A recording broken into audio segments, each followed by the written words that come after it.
안녕하세요. 네, 새해 첫 인사입니다. 이 시간 우리가 마음을 모아 주님을 예배할 때 주님이 이 공동체 안에 위로와 사랑을 가득 넘치게 해주시기를 소망하며, 또 우리가 세상으로 나아갔을 때 주님의 사랑이 세상 가운데 또 가득 흘러 들어가기를 소망합니다. 새해 첫 예배를 이렇게 함께하게 됐고, 이 자리에 또 새로운 또 우리 새내기들이 올라오기도 했고, 또 그렇습니다. 네, 또 새로운 마음으로 우리가 함께 첫 예배를 드리는데 주님의 은혜가 가득 넘치기를 소망합니다. 이 세상에 태어난 순간부터 계속해서 우리는 누구와 함께 하는 삶을 살게 됩니다. 그 대상이 같이 살고 있는 가족이 될 수도 있고요, 또 학교나 직장에서 만나는 그런 사회의 구성원이 될 수도 있고, 또 교회 공동체 구성원이 그 대상이 될 수도 있습니다. 이처럼 누군가와 함께 할 때 그 관계로 인해서 좋은 에너지가, 긍정적인 에너지가 나온다면 우리는 그 함께 한다는 것에 대해서 좋다라고 평가를 할 겁니다. 함께 사랑을 나눠주기도 하고, 가진 것을 나누기도 하고, 또 함께 놀고, 또 그렇게 서로 기도해 주면서 힘이 되어주는 그런 관계라면 우리는 그 공동체 안에서 행복하다라고 이야기를 할 겁니다. 그러나 그와 동시에 함께 한다라는 것은 어려움이 따르기도 합니다. 인내가 필요하기도 하죠. 그 이유는 서로가 다르기 때문입니다. 생각하는 바가 다르고, 가고자 하는 방향이 다르기도 하고, 또 우선순위가 다르기도 하죠. 이런 상황에서 나와 다른 사람의 그 다름을 인정하고 양보하면서 그 발을 맞추어 나가는 것이 쉬운 일은 아닙니다. 가벼운 예로 양치질 하실 때 치약을 어디서부터 짜시나요? 위에서부터 짜시는 분 계신가요? 저랑 같이 살 수 없는 분입니다. 네. 양치질 할 때 뭐 윗부분부터 짜는 사람도 있고, 중간부터 짜는 사람도 있고, 끝에서부터 짜는 사람도 있습니다. 예전에 제가 이렇게 동기들과 같이 자취했던 적이 있는데요, 한 3-4명이서 같이 살았는데 저는 끝에서부터 열심히 짜거든요. 근데 꼭 중간부터 짜는 사람이 있습니다. 뭐 한두 번은 그렇게 짤 수 있겠지만 그게 얇아지면 또 다시 뒤에서부터 밀어야 되거든요. 그걸 하는 사람이 저예요. 그게 짜증나지 않습니까? 네. 그런 게 안 맞으면 같이 살 수가 없겠죠. 또 제가 요즘 같이 사는 사람이 있는데 제가 그래도 나름 집에서 잘 정리하면서 살아가는데 제가 잘 못하는 게 하나 있어요. 그 현관의 신발 정리를 제가 잘 못합니다. 그냥 막 벗어놓고 들어와가지고, 네, 그래서 어느 날 한번 저한테 한마디 하더라고요. 잘 정리해줬으면 좋겠다. 네, 방향까지 이렇게 정리해달라고 얘기했습니다. 또 한 가지 예를 들어보면, 외출을 했다가 집에 들어가셨을 때 가장 먼저 하는 행동이 무엇인가요? 씻으세요. 손 씻고, 네. 그다음 발 씻고, 네. 양말 벗고, 네, 좋습니다. 네, 되게 세세하게 하시네요. 네. 어쨌든 저는 이제 집에 들어가면 가장 먼저 하는 게 옷부터 갈아입는 겁니다. 환복을 하죠. 네. 그리고 나서 이제 뭐 침대에 눕든지 소파에 앉든지 그렇게 합니다. 근데 갈아입지 않고 힘들어서 바로 소파에 앉거나 침대에 눕는 사람을 보면 저는 좀 찝찝합니다. 네, 그렇게 느끼시는 분도 계시겠죠. 어쨌든 이러한 차이로 우리는 되게 사소한 갈등을 겪게 됩니다. 살아가다 보면 이런 사소한 차이로 갈등을 겪게 되는데요, 이 예시들의 공통점이 무엇일까요? 바로 비본질에 매여 있다라는 겁니다. 물론 이 문제가 누군가에겐 중요할 수 있겠지만 그렇다고 해서 이러한 문제들이 본질은 아닌 것 같습니다. 그래서 이런 걸로 갈등을 겪을 때마다 우리가 드는 마음이 뭐예요? 감정 소비하기 싫다, 그런 마음 아니겠습니까? 비본질적인 것에 매이게 되는 이유는 나 자신의 생각이 좁아져 있고, 또 내 뜻을 굽히려 하지 않기 때문입니다. 그래서 이 좁아진 시야와 이 편협한 나의 생각으로 인해서 이 주변을 넓게 보지 못하게 되고 어느 한 곳에만 집착하게 되는, 그래서 얽매이게 되는 것이 이 비본질에 매이게 되는 이유이죠. 그러니 누군가의 관계 속에서 선뜻 환대해 주거나 또 협력하지 못하게 되고, 또 이렇게 벽을 세우게 되는 그런 모습을 보이게도 됩니다. 그로 인해 겪지 않아도 될 갈등을 겪게 되는 것이 또 우리의 연약한 삶인 것 같습니다. 그래서 오늘 우리가 읽은 본문에도 보면 이 비본질적인 것에 매여 있는 사람들이 나옵니다. 그들을 향해서 바울이 오늘 메시지를 던지고 있는 건데요. 우리 1절 말씀 같이 한번 읽어보도록 하겠습니다. 시작. 믿음이 강한 우리는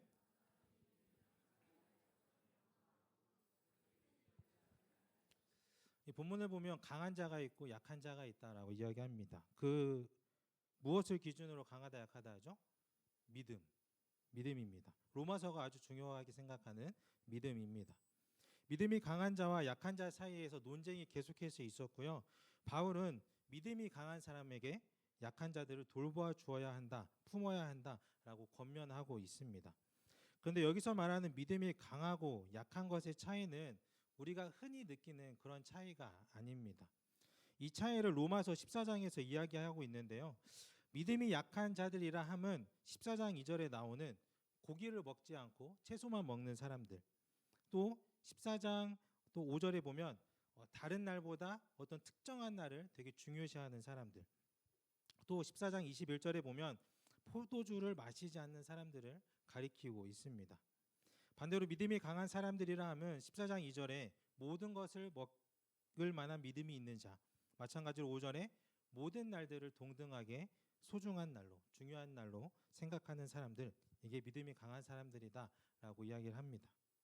어떤 학자들은 이 두 부류의 사람들에 대하여서 믿음이 약한 자들을 유대인 출신의 그리스도인이라고 이야기를 하고요.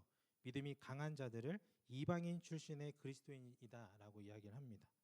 그래서 이 믿음이 약한 자들을 가리켜서 예수 그리스도를 믿긴 하지만 아직 이 유대교의 전통과 관습에서 벗어나지 못한 사람들이라 그렇게 이야기를 해요. 예수 그리스도를 믿음으로써 주어지는 자유에 대한 확신이 부족하기에 믿음이 약하다라고 이야기를 하는 겁니다.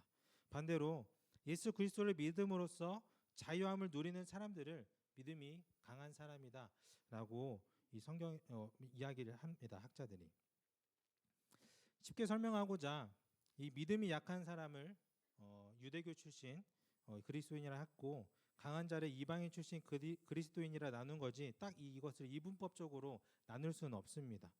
약한 자 속에 이방인도 있었을 것이고 믿음이 강한 자 속에 유대인들도 있었을 거예요.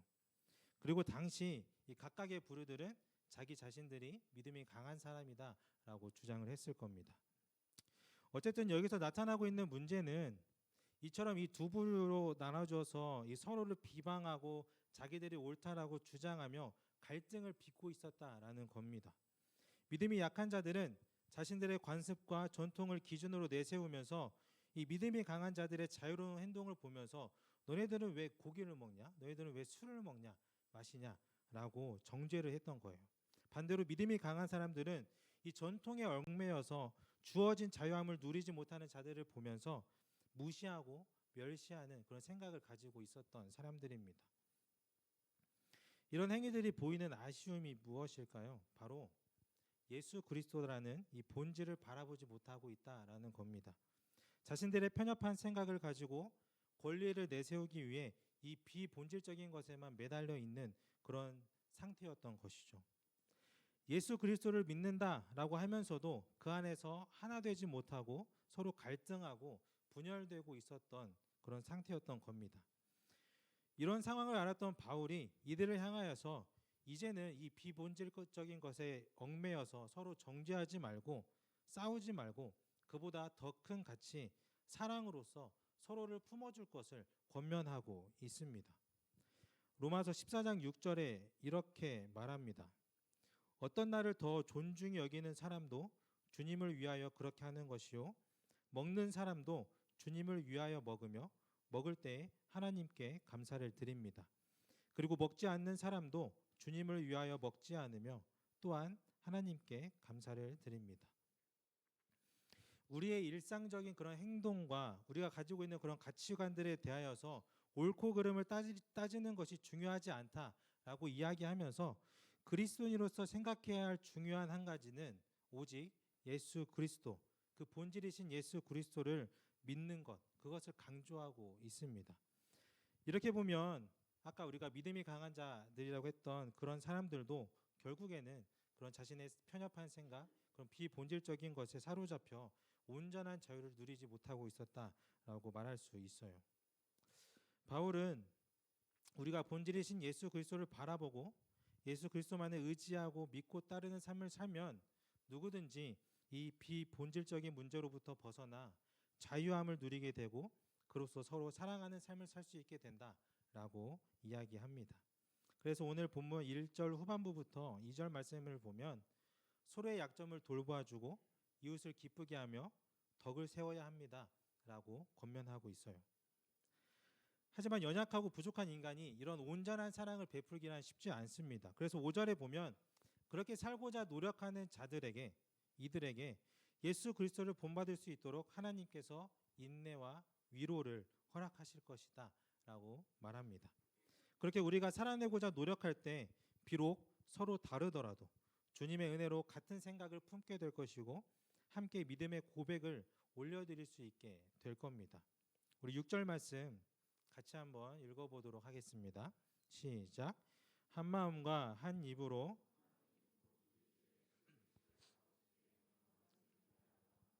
아멘. 결국 한 마음과 한 입으로 하나님께 영광을 돌리는 공동체를 이루게 될 것이다 라고 바울이 위로하고 있습니다. 우리가 살아가는 세상도 마찬가지입니다. 너무나 많은 가치관이 이 세상에 있고 문화들이 공존하고 있는 세상을 우리가 살아가고 있지 않습니까? 그것에 얽매여 있는 이들이 자신의 생각을 좀 더 드러내고자 할 때 그렇게 서로를 배척하고 비방하게 되고 심지어는 자신과 다른 마음을 품고 있는 사람을 무너뜨리기 위해서 수단과 방법을 가리지 않고 행동하기도 하죠. 이런 크고 작은 갈등을 바라보거나 또는 우리가 경험을 하게 되면 이런 세상에 우리가 사랑을 실천하는 것이 어떤 의미가 있을까? 무의미한 것 아닐까라는 고민에 빠지기도 할 겁니다. 이 지점에서 우리가 기억해내야 할 것이 있다면 바로 우리를 위해서 이 땅에 오신 예수님이라는 겁니다. 이런 혼잡한 세상 한가운데로 친히 찾아오셔서 비록 자신이 비난을 당하고 고난을 겪으며 십자가를 질지라도 그럼에도 사랑하는 이 인간에게 참 사랑을 가르쳐 주시고자 모든 것을 인내함으로 감당해내신 예수 그리스도의 마음을 우리는 기억할 줄 알아야 합니다. 모든 죄와 허물을 덮어주시며 우리의 있는 모습 그대로를 품어주시는 그 예수님의 마음, 그 넉넉한 예수님의 마음을 우리가 소망하며 살아가야 합니다. 그래서 사랑을 다른 말로 하면 이건 제 생각인데요. 마음의 넉넉함이라고 이야기할 수 있을 것 같아요. 로마서 12장 15절 말씀 같이 한번 읽어보겠습니다. 로마서 12장 15절 시작. 기뻐하는 사람들과 함께 기뻐하고 우는 사람들과 함께 우십시오. 아멘. 너무나 잘 아시는 말씀 구절입니다. 이 말씀과 같이 기뻐하는 자들 곁에서 그냥 그저 기뻐해 줄 수 있는 자, 또 힘겨워 울고 있는 사람들을 찾아가 그저 곁에 머물면서 함께 울어주며 견디어 줄 수 있는 사람, 이런 사람이 마음이 넉넉한 사람이지 않을까 생각합니다. 가끔 우리가 이런 마음이 있을 수 있습니다. 저도 그럴 때가 있는데요. 뭔가 친한 사람 중에 뭔가 즐거워하는 일이 생기면 가끔 시기와 질투가 생겨나기도 하고 또 우는 자들을 보면 마음 한켠으로는 안도감을 느낄 때도 있습니다. 인간이니 그럴 수도 있습니다. 하지만 그럴 때 우리가 더욱 해야 될 것은 그 주님의 마음, 우리가 기억해낼 수 있는 그 주님의 마음을 나의 마음 가운데로 끌어오는 것입니다. 그리하여서 우리가 주변에 있는 사람들의 마음이 어떠하든 우리가 공감하며 또 함께 있었을 줄 아는 그런 존재가 될 수 있기를 바랍니다. 좀 더 바라보자면 마음에 들지 않는 이가 있어도 정죄하기보다는 품어줄 줄 알고 미워하기보다는 사랑하기를 포기하지 않는, 그렇게 손가락질하기보다는 손을 먼저 내밀어 줄 수 있는 그런 마음이 넉넉한 존재가 되길 바랍니다. 이러한 삶을 살아가는 자들이 이 본질에 힘입어 살아가는 자들입니다. 예수 그리스도의 능력을 힘입어 살아가는 자들이에요. 그래서 그 안에서 누리게 되는 은혜로 말미암아 행복한 삶을 살게 되죠. 삶 속에서 마주하는 버거운 문제들이 계속해서 다가오겠지만 그럼에도 나와 함께 해주시는 주님이 계시기에 또 나의 동역자들이 있기에 견뎌낼 수 있는 믿음이 강한 자입니다. 나이가 60이 되면 뭐라고 부르는지 아시나요? 환가. 네, 환가. 네, 맞습니다. 그 말도 맞는데 나이가 60이 되면 이순이라고 합니다. 이순의 나이다. 네. 그 뜻은 생각하는 것이 원만하여 어떤 일을 들으면 곧 이해가 되는 나이여서 이순이라고 합니다. 쉽게 말하면 귀가 순해져서 어떤 것도 이해할 수 있고 받아들일 수 있다라는 그 뜻이래요. 저는 이것을 이렇게 생각해 봤습니다. 나이가 60이 되었다는 것은 그 인생의 기나긴 시간표 중에서 많은 부분을 지나온 것이잖아요. 물론 요즘은 되게 또 젊은 그 축에 속하지만 어쨌든 그렇게 오래 살아오면서 여러 사람들과 다양한 관계를 경험해 보기도 하고 또 문제를 겪기도 하고 고민도 해오면서 이제 60이 되어서야 귀가 순해져서 어떠한 말도 들을 수 있고 깨달을 수 있는 지혜를 갖게 된다라고 저는 그렇게 이해했습니다. 우리의 신앙도 마찬가지다라고 생각을 해요. 나이가 많다고 신앙이 좋다라고 하는 것이 아니라 지혜로운 신앙생활을 하기 위해선 우리가 거기에 이르기까지 여러 가지 이런 경험을 해야 한다라는 것이죠. 그렇게 세워져가는 그리스도인의 정체성을 우리 마음 가운데 지닐 때 주님을 사랑한다라고 우리가 고백하는 그 고백이 진실된 고백이 될 수 있겠다라는 생각을 합니다.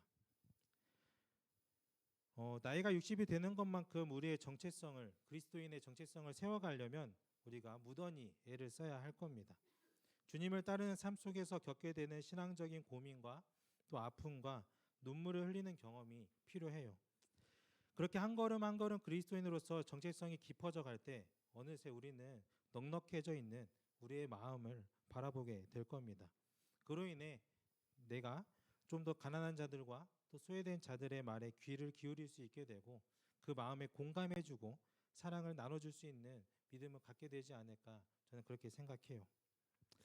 오늘 본문 중 로마서 15장 5절부터 6절의 말씀은 올 한 해 우리 청년부가 마음에 품고 또 우리가 살아갈 그런 주제의 말씀입니다. 같이 한번 읽어보도록 하겠습니다. 15장 5절부터 6절 시작. 이제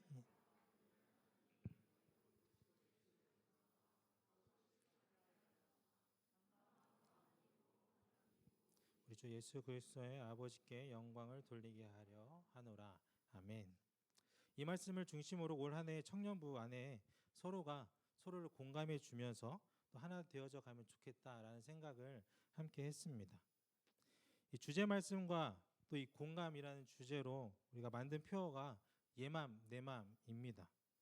예수님의 마음이 내 마음과 같다라는 의미인데요. 이것을 설명하기 위해서 제가 우물가 곁에 있는 그 사마리아 여인의 이야기를 했습니다.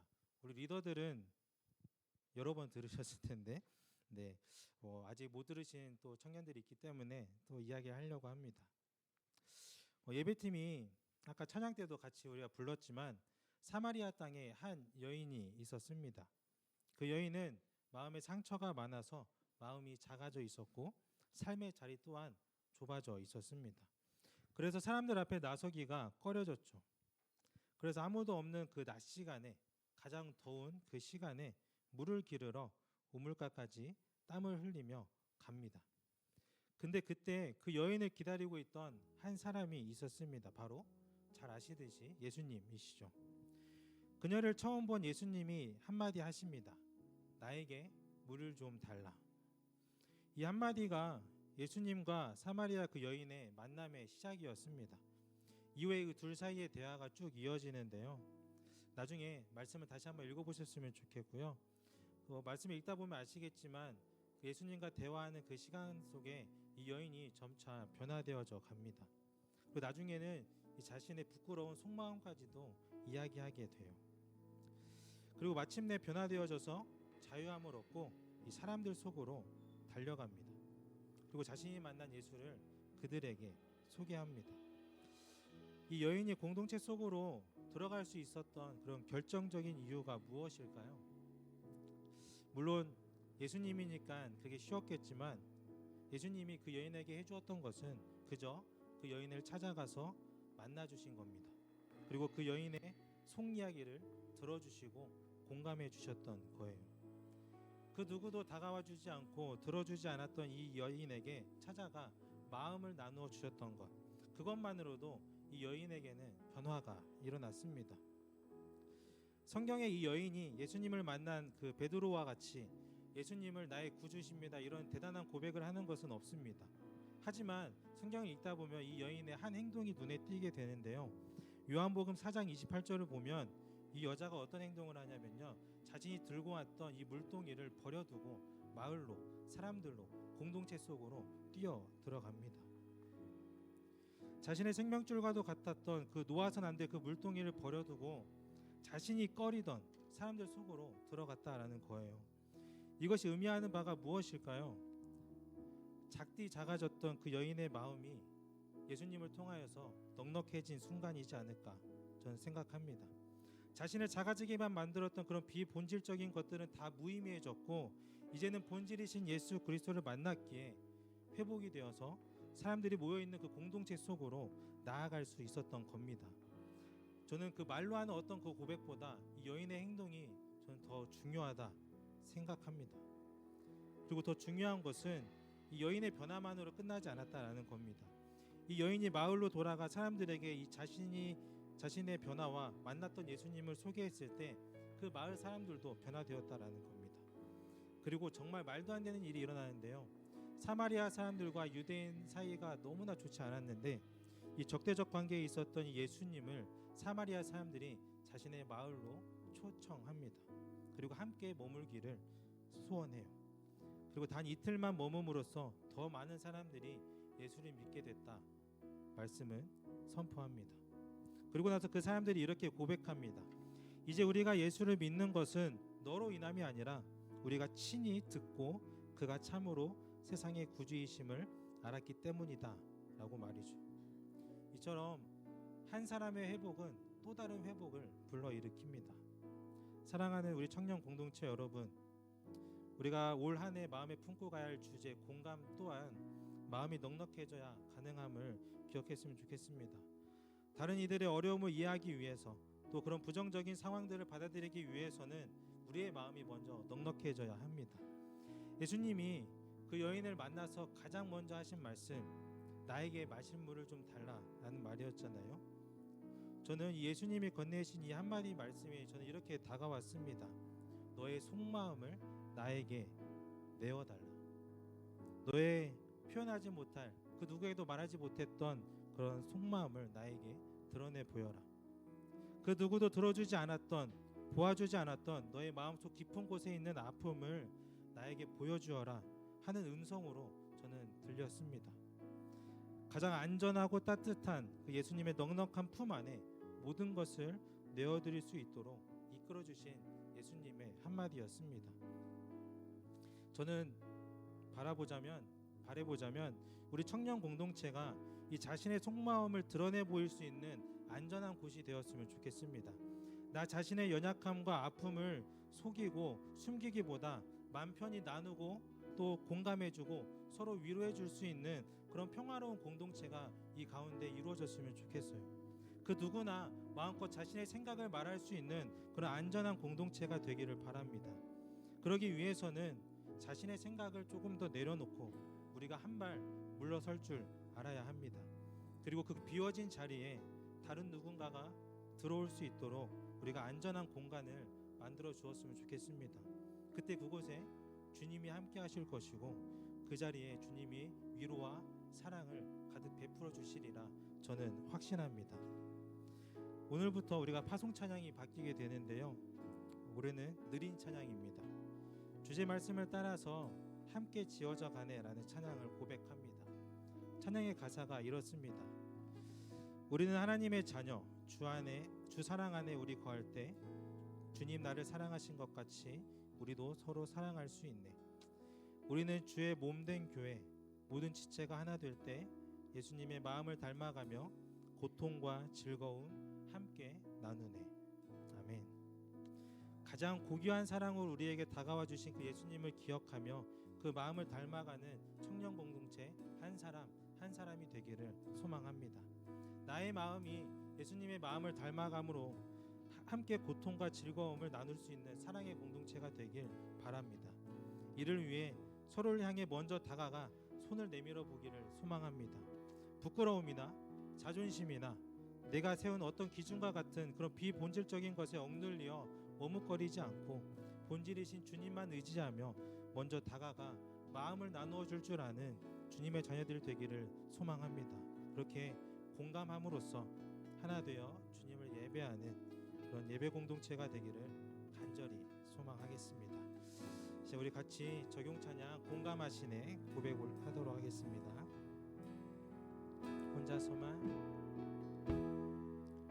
혼자서만 세상을 사는 듯이 주가 멀어 보이기만 할 때 우리는 바라보아야 하네. 우리에게 오셨던 그 주님을 우리 한 번 더 고백합시다. 혼자서만 세상을 사는 듯이 주가 멀어 보이기만 할 때 우리는 바라보아야 하네. 우리에게 오셨던 그 주님을 주님이 우리 아픈 마음 주님이 우리의 아픈 마음을 아시네. 가까이서 우리의 아픔에 공감하시네. 우리 가운데 찾아오셨던 그 주님이 우리의 모든 상황에 공감. 우리 한 번 더 고백하며 나아갑시다. 주님이 우리의 아픈 마음 주님이 우리의 아픈 마음을 아시네. 가까이서 우리의 아픔에 공감하시네. 우리 가운데 찾아오셨던 그 주님이 우리의 모든 상황에 우리 전심으로 한 번만 더 고백합시다. 주님이 우리의 아픈 마음 아십니다. 주님이 우리의 아픈 마음을 아시네. 가까이서 우리의 아픔에 공감하시네. 우리 가운데 찾아오셨던 그 주님이 우리의 모든 상황에 공감하시네. 우리 말씀을 기억하며 기도하며 나아가길 소망합니다. 우리를 사랑하시되 끝까지 사랑하셨던 그 주님을 기억했으면 좋겠습니다. 그 사랑의 은혜를 누린 자로서